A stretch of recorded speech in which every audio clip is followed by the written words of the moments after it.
Typhoid fever is a systemic infection mainly by the Salmonella typhi found only in man.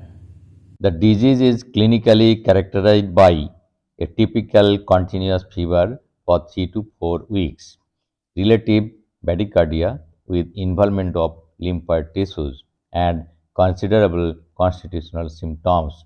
The term enteric fever includes both typhoid and paratyphoid fevers. Now, source of infection of typhoid fever.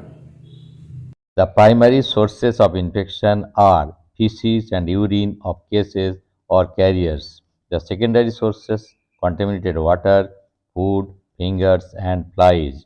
There is no evidence that typhoid bacilli are excreted in sputum or milk. Incubation period, that is, asymptomatic period even after the entry of the bacteria into the body. It is usually 10 to 14 days, but it may be as short as 3 days or as long as 3 weeks, depending upon the dose of the bacilli ingested. Mode of transmission of typhoid. Typhoid fever is transmitted via the fecal oral route or urine oral routes. This may take place directly through soiled hands contaminated with feces or urine of cases or carriers, or indirectly by the ingestion of contaminated water, milk, and or food, or through flies. Now, about the control of typhoid fever. There are generally three lines of defense against typhoid fever. Number one, control of reservoir. Number two, control of sanitation. And number three, immunization. Now, about immunization against typhoid. A complementary approach to prevention is immunization, which is the only specific preventive measures likely to yield the highest benefit. Immunization against typhoid does not give 100% protection, but it definitely lowers the both incidence and seriousness of the infection. Two safe and effective vaccines are now licensed and available. One is based on defined subunit antigens, the other on whole cell live attenuated bacteria. The VI polysaccharide vaccines. This subunit vaccine was first licensed in United States in 1994. It is composed of purified VI capsular polysaccharide from the TY2S typhi strain and elicits a T cell independent IgG response that is not boosted by additional doses.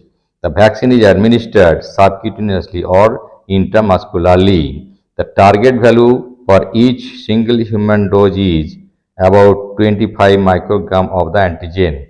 The vaccine is stable for 6 months at 37 degrees centigrade and for 2 years at 22 degrees centigrade. The recommended storage temperature is 2 to 8 degrees centigrade. The VI vaccine does not elicit adequate immune response in children aged less than 2 years. Now, schedule of vaccine.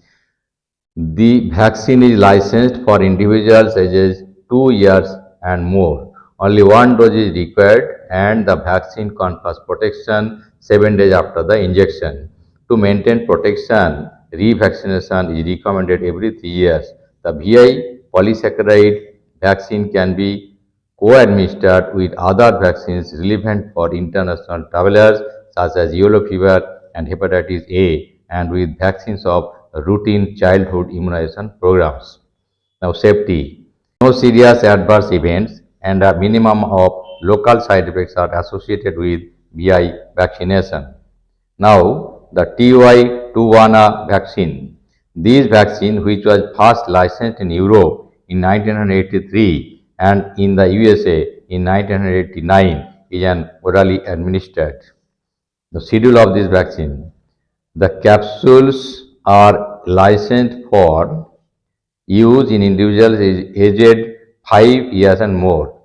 The vaccine is administered every other day on first day, third day, and fifth day. A 3 days regimen is recommended.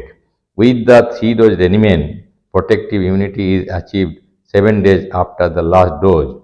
The recommendation is to repeat this series every 3 years for people living in endemic areas and every year for individuals traveling from non-endemic to endemic countries. So, with proper precaution and safety measures, we can keep typhoid away.